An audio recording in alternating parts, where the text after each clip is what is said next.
हुआ था ये सांप। Rolling grand, yes rolling grand. और लिटरली इतना भयंकर है, इतना भयानक है। अच्छी बात यह है कि मीठा कम है। I'll keep my status quo up here, won't let anybody come near. I'll fix it on my own. 29 years I've been the same, trying so hard to run from shame. But how long can I... सुबह के 7:45 हो रहे हैं और आज मेरा चौथा दिन है स्पीति वैली टूर करने का। इस वक्त मैं हॉस्टल से 100 से 150 मीटर ही आगे आया हूँ और फ़िलहाल मैं बैठा हुआ हूँ रिवर साइड में। मेरे सामने आप जो रिवर देख रहे हैं ये है बसपा रिवर। एक कमाल की चीज़ मैंने नोटिस करी कि बसपा का जो पानी है वो बहुत ज़्यादा ब्लूइश है, एक्वा ब्लूइश टाइप का है। और जो पीछे सतलुज थी उसका जो पानी है वो थोड़ा मटमैला है। यहाँ पे बैठ के जितनी भी थकान थी कल की ट्रैवलिंग की या पिछले बीते दिनों की, वो सारी की सारी उतर गई है। मैं ऑलरेडी ये व्लॉग शुरू करने से पहले 15 मिनट से यहाँ बैठा हुआ था और बहुत ही कामिंग और पीसफुल एक्सपीरियंस है। अगर आपको मेडिटेशन करनी है या कुछ भी करना है तो आप नदी के पास और क्लोज जाके बैठ सकते हैं और अपना वक्त वहाँ पे अच्छे से बिता सकते हैं। अपना लंच या ब्रेकफास्ट जो भी आपका मन है वो भी आप ला सकते हो और कर सकते हो। मैं ये भी देख रहा हूँ कि आसपास यहाँ पे बहुत सारे कैंप्स हैं और मैंने एक गाड़ी भी देखी जो यहाँ पर नीचे तक बिल्कुल ला रखी थी रिवर साइड पे। तो अगर आपके पास अपना व्हीकल है और अगर कैंप्स में आप रुके हैं तो आप अपनी गाड़ी भी बिल्कुल नीचे तक लेके आ सकते हैं। ऑलमोस्ट 1 घंटे से मैं यहाँ पर बैठा हूँ। अब चलते हैं यहाँ से और आगे चलेंगे अब चेक पोस्ट की तरफ। यहाँ से आई थिंक 2 या 3 किलोमीटर दूर चेक पोस्ट है और शायद वहाँ तक गाड़ी जाती है। तो अभी चेक पोस्ट जाएंगे, चेक पोस्ट देखेंगे जो कि इंडो तिब्बत बॉर्डर है लास्ट हमारा वहाँ पर। फ़िलहाल मैं ये 1 घंटे से इस पानी का करंट देख रहा था। इतना तेज़ करंट है और बहुत ठंडा है। कुछ देर मैंने 5 सेकंड भी मैं जो पैरों को डाल नहीं पाया अंदर। खैर अब आपसे मिलते हैं चेक पोस्ट पे।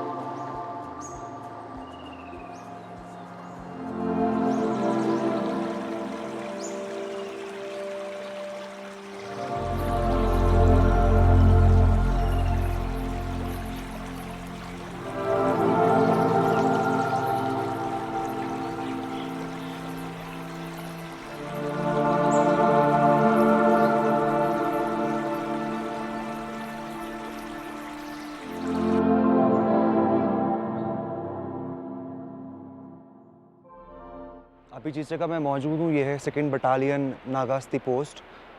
इंडिया का फर्स्ट लाइन ऑफ डिफेंस है बेसिकली ये पूरे आईटीबीपी का है। आगे की तरफ नीचे जाना तो अलाउड नहीं है।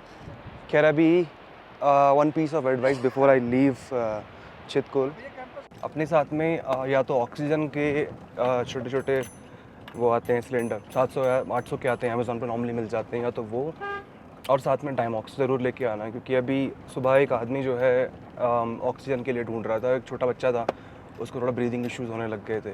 तो हमेशा ऐसी प्लेस पे जब भी आओ अपने साथ में, अगर आपको लगता है आपको इश्यूज़ हैं कुछ भी, थोड़े से ब्रीदिंग इश्यूज़ हो सकते हैं, या आप इतना ट्रैवल कभी नहीं करते हो, या आप पहाड़ों से नहीं हो स्पेशली राइट, तो अपने साथ में हमेशा एक ऑक्सीजन का जो सिलेंडर होता है छोटा सा वो और डायमॉक्स, ये 2 चीज़ें ज़रूर लेके आना।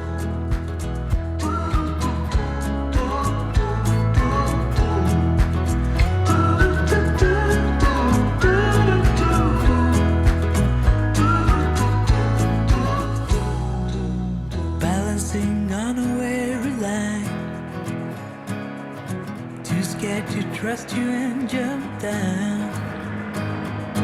I'll keep my status quo up here, won't let anybody come near. I'll fix it on my own. 29 years. भैया नहीं है आज? पापा है आपके? हो सही है। कब से हो आप लोग यहाँ पे? 3 साल से। ढाबा तो 99 का ढाबा है ये? मैं पहले कभी आया था बट यहाँ कभी आया नहीं है, पहली बार ही आ रहा हूँ मैं इसमें। चितकुल का आखिरी ढाबा। आप लोग किन्नौरी हो? मैं रोहरू से। तो यहाँ आप कैसे आते हो फिर? अच्छा, शादी यहाँ हुई है? ओह अच्छा। जो ये फोटो में ना इनकी बेटी की। अच्छा, आप बहू हैं इनकी? ससुर ओह ससुर जी हैं। चलिए बहुत अच्छा है।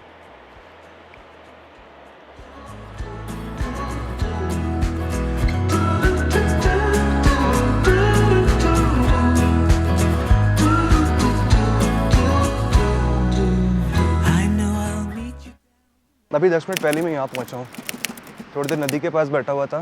अभी सामने एक बता रहे हैं व्यू पॉइंट है, तो अब वहाँ तक मैं जा रहा हूँ। आई थिंक ये आगे से है, यहाँ से, यहाँ झंडे हैं, वहाँ से कह रहे हैं लेफ़्ट है। इस समय दोपहर के 12:25 हो रहे हैं। मैं हूँ रक्षम में और चितकुल से मैं चला था लगभग सवा घंटे पहले और यहाँ पहुँचने में मुझे लगभग सवा घंटा मतलब लग गया है।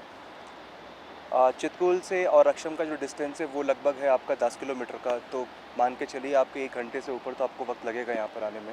फ़िलहाल जो मैं देख पा रहा हूँ कि यहाँ पे दूर दूर तक इस तरीके की बड़ी बड़ी चट्टानें, जहाँ मैं खुद बैठा हुआ हूँ, मेरे पीछे भी आगे भी, और चारों तरफ पहाड़ हैं। मेरे राइट साइड में अगर मैं देख रहा हूँ तो मुझे कुछ फॉल कलर के जो हैं पहाड़ दिखाई दे रहे हैं। उसके आगे मुझे दिखाई दे रहा है पूरा ग्रीन, लाविश ग्रीन कलर के पूरे पहाड़ हैं। उसके आगे मुझे बहुत ही ड्राई माउंटेन दिख रहा है। मेरे लेफ़्ट साइड में भी ड्राई माउंटेन है और एक ऊंची ऊंची क्लिफ्स हैं इसके ऊपर बनी हुई। तो मतलब ये जो इलाका है ये चारों तरफ इतने खूबसूरत पहाड़ों से बसा हुआ है, और बीच में ये एक जो वैली है रक्षम, बेसिकली गांव है बट ये है नीचे ही वैली। तो ये अपने आप में ही एक बहुत खूबसूरत जगह है और अपने आप में ही एक आइटनरी है एक्सप्लोर करने के लिए। तो अगर आप कभी चितकुल आते हैं तो मेरे हिसाब से एक दिन आपका डेफिनेटली बनता है कि आप रक्षम भी रुकें। अभी मैं आगे जाऊंगा और वहाँ पर जो रिवर है थोड़ी देर उसके पास बैठेंगे, रिलैक्स करेंगे। वहाँ से फिर हो सकता है लंच भी कहीं रक्षम में ही करें। अगर नहीं हुआ तो फिर हम यहाँ से सीधा निकल जाएंगे आगे, NH5 पकड़ेंगे और कल्पा के लिए आज शाम का अपना स्टे करेंगे और आसपास की जगह को एक्सप्लोर करेंगे। पिछले काफ़ी देर से हम यहाँ बैठे हैं, अब लगभग 1:20 हो गए हैं। अब यहाँ से चलते हैं, थोड़ी देर लंच करते हैं और फिर लंच करने के बाद हम सीधा निकलेंगे कल्पा की तरफ। तो या तो अब आपसे मुलाकात होगी खाना खाते हुए या फिर हम सीधा आपको ऑन द वे मिलेंगे। We got time on our side. We're in a state of hope. I need you on my fire. I want you to know that every time you're away, I long for you so much I can find my way. We got everything here, at least to stay alive. And the time that we share makes it all worthwhile. Got this place on our own. Do you feel that we got something strong? And I saw you walking the line, and the truth may come as a surprise that we I feel alive. You'll be the last one I think about.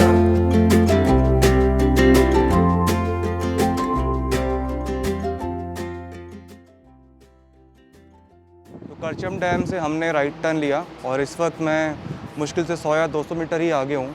मेरे सीधे हाथ में अब वापस से Spiti river आ गई है, जो कि अब तक ऊपर आपके चितकुल वाली साइड में बसपा चल रही थी। मैं पीछे अभी रुका था लगभग सांगला में, वहाँ हमने लंच किया था। तो वहाँ पे जब हम खाना खा रहे थे तो वहाँ के जो ओनर थे उन्होंने मुझे ये कैब ऑफ़र की, तो I am thankful to him. बहरहाल की रोड बहुत अच्छी है, मैं अभी पीछे और आपने देखा होगा, तो ये रोड जो है इतनी ज़बरदस्त बना रखी है, तो मैं तो एंजॉय कर रहा हूँ इस रोड पे। फिलहाल बस ये रिकॉन्ग की है। अब यहाँ से अगर हम लेफ़्ट ले लेंगे तो हम ऊपर चढ़ जाएंगे कल्पा की तरफ। तो एक सामने अभी आई थिंक कुछ सेकंड बाद वो किन्नर कैलाश की जो रेंज है ना वो पूरी यहाँ से दिखती है। तो अभी थोड़ी देर यहाँ से ऊपर चलते हैं, फिर सुसाइड पॉइंट जो है वहाँ से प्रॉपर व्यू मिलेगा किन्नर कैलाश का, तो उसको देखते हैं।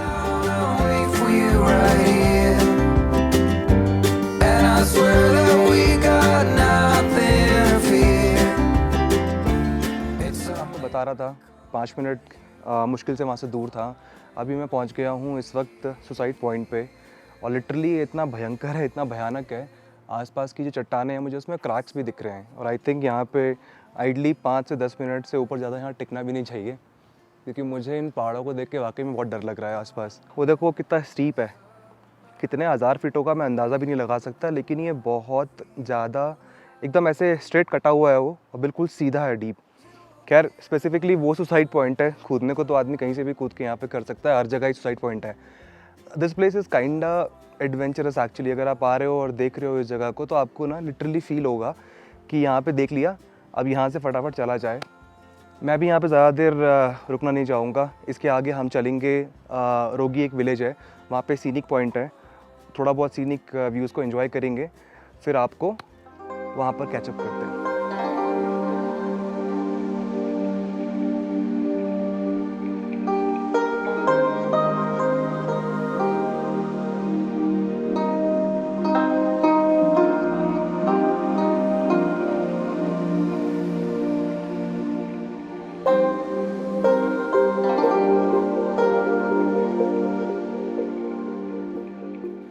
स्नो कैप्ड माउंटेन देख रहे हैं, ये बेसिकली किन्नर कैलाश रेंज है।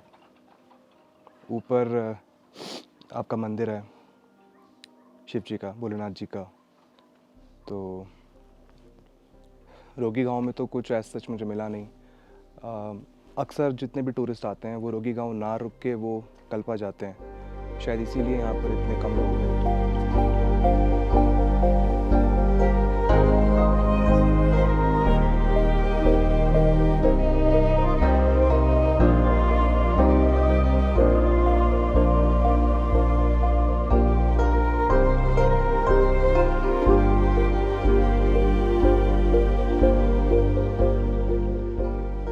इस वक्त मैं हिमाचल टूरिज्म की प्रॉपर्टी के बाहर खड़ा हूँ। अंदर जाता हूँ और जाके पता लगाता हूँ कि क्या रेट है, क्योंकि मैं तो सिंगल हूँ, तो सिंगल ऑक्यूपेंसी और में ये क्या रेट ऑफ़र करते हैं एंड डबल ऑक्यूपेंसी में इनका क्या रेट है। एक बार ये चेक करेंगे, इसके बाद फिर सामने होटल रेंगोरिक या कुछ नाम है, आई एम नॉट श्योर, उसमें भी एक बार चेक करेंगे कि उनका क्या पड़ता है डबल ऑक्यूपेंसी का प्राइस। प्राइवेट में तो 800 का मिल जाएगा, 500 का मिल जाएगा। अच्छा, रूम है ऐसा है ना? इस 3400 के बाहर देख सकता हूँ क्या है इसका? ये क्या पर्सनल है? कैसे? अच्छा, इसमें अलग से नहीं है ना बालकनी? नहीं। अच्छा, सामने आपका किन्नर कैलाश का व्यू है, ये बाहर निकलने को नहीं है बस। ओके, ये 3400 का है।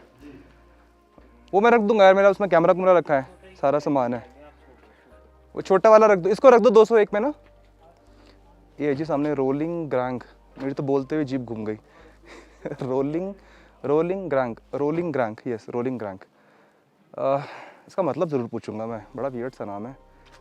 भाई साहब बता रहे हैं मुझे कि जो मॉनेस्ट्री में वो घुमाने वाला होता है उसे कहते हैं, जो हम हाथ से चक्र घुमाते हैं उनके, उसको रोलिंग ग्रैंग कहते हैं। बट फिर भी मालिक साहब से आज बात करते हैं, उनसे पूछते हैं इसका मतलब क्या है। फ़िलहाल हम अंदर चलते हैं, बैग उठाते हैं, अंदर मिलते हैं।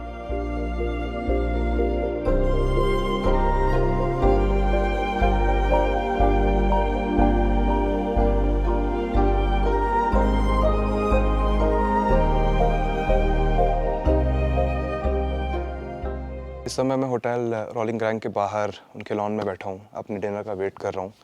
8:25 हो चुके हैं और मौसम काफ़ी ठंडा है। इस वक्त 12 डिग्री दिखा रहा है मुझे किन्नौर में। बहरहाल मैं इनसे कुछ लोकल खाने के लिए पूछ रहा था कि मुझे कुछ लोकल थुक्पा या कुछ लोकल डिश अगर मिल सके तो। पर जो इस टाइम पे केयर टेकर है उन्होंने मुझे बताया कि फ़िलहाल कुक अवेलेबल नहीं है, तो वो पॉसिबल नहीं हो पाएगा। बट फिर भी मैंने रिक्वेस्ट की तो उन्होंने मुझे हलवे के लिए बोला है कि हम एक लोकल हलवा होता है किन्नौरी हलवा, उसको आपको सर्व करेंगे। तो अभी तो मुझे भूख लग रही है और मैं बहुत वेट कर रहा हूँ कि मैं हलवा खाऊँ, क्योंकि मैं ऑलरेडी बहुत फ़ैन हूँ हलवा और इन सब चीज़ों का। ये आ गया जी हलवा इनका। सूजी को अच्छे से भूना न्यूट्रलाइट या अमूल बटर में, भूनने के बाद तब तक भूनते रहो जब तक ये रेड नहीं हो जाएगा, उसके बाद रेड या ब्राउन नहीं हो जाएगा। उसके बाद ये इसके ऊपर डालते हैं चीनी का घोल, उसके बाद ये ऐड करते हैं इसमें घी के बाद ये जब उसको फ्राई कर अच्छे से भून लेते हैं, भूनने के बाद फिर ये उसके ऊपर ड्राई फ्रूट्स और नारियल ऐड करते हैं। अच्छी बात यह है कि मीठा कम है और टेस्ट लाजवाब है। थोड़ा डिफरेंट है, जो हम घर में खाते हैं सूजी का हलवा और ये जो है स्लाइटली डिफरेंट है, बट अच्छा है। आज का एपिसोड यहीं पे ख़त्म करते हैं। अब आपसे मुलाकात होगी अगले एपिसोड में, जिसमें आप देखेंगे मुझे ट्रैवल करते हुए कल्पा से रिकांगपिओ, कुछ एक्सप्लोर करते हुए लोकल प्लेसेस को, उसके बाद नाको, ताबो और शायद धनकर भी। फ़िलहाल के लिए आपको मैं गुड नाइट विश करता हूँ।